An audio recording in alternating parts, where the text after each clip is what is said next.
So when I grew up in Littleton, New Brunswick, this small little community, I would say that God to me was super important in a family-based system, and that God was like real. I did believe God was real, but it was more based on what I did as a good son would do. As a kid, there was no purpose. The idea of purpose is just, we're just getting through the days. There was no sense of a real purpose. Even coming to my teenage years, it's only in my later teenage years that I wanted to create my own purpose. And that's where I stumbled into wrestling. I wanted to do something on my own that was uniquely me that everybody said I couldn't do. So I decided that that's what I was going to do, and that was going to be my purpose. Started at 18, I left home at 19, and that's why I moved up here to Ontario then.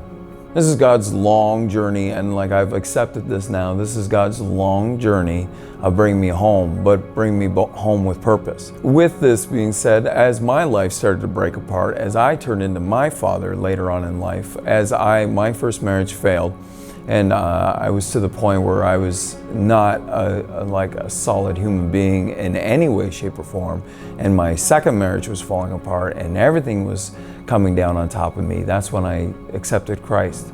But the reason why I did, the reason that I knew to go back to Jesus, knew to reach out and pray, is because of my best friend, Ryan.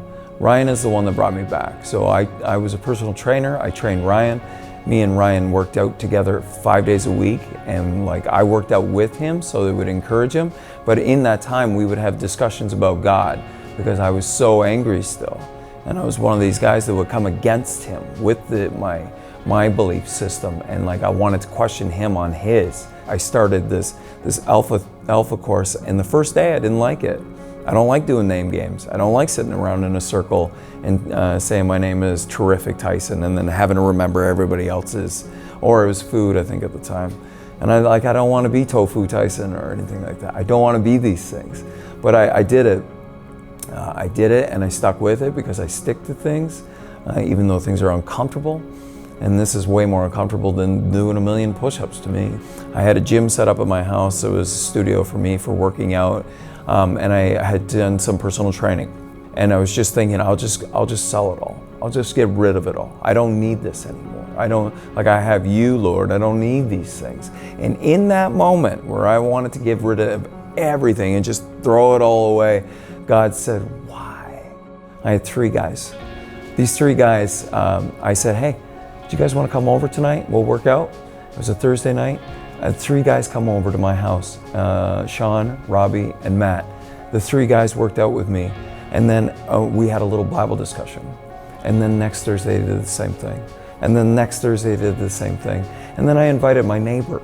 4 guys now turned into 5 guys. That turned into 8 guys, which turned into 12 guys, which turned into 16 guys. By the summertime, I had over 30 guys on my front lawn doing workouts, driving my neighbors nuts. We started to ask around here, and we got into Forest City Community Church. They had enough faith, and they had enough trust in me to give me this place, which is a huge, huge trust thing. And so I'm so grateful. And the reason why I do it and the reason why I serve in this thing is because God has given me a heart for the broken like I was. I was broken, and I had Ryan. Ryan was my life preserver that God gave me. And I want to make more life preservers, because there's an ocean full of guys drowning under the weight of bitterness, under the weight of sexual pornography, that we have the weight of responsibility. We have the weight of culture saying that we're not good enough. We have weight on guys that is just drowning them. And it's an ocean of men out there. What I'm doing is I'm just creating life preservers. Ryan was my life preserver. I plan on being someone else's life preserver, and we'll make people float. Not only float, but survive, but also to build and to gain and to get to shore and to build on something. And this is what we do. I could say that it was me and that I created this thing. I've done nothing. All I've done is obeyed. All I've done in this whole, my Forge group, I've said that, okay, whatever you want, Lord. 80% of men bringing 90% of their family to church, that would be revival. And that's what the mission is. as life preservers that turns into revival.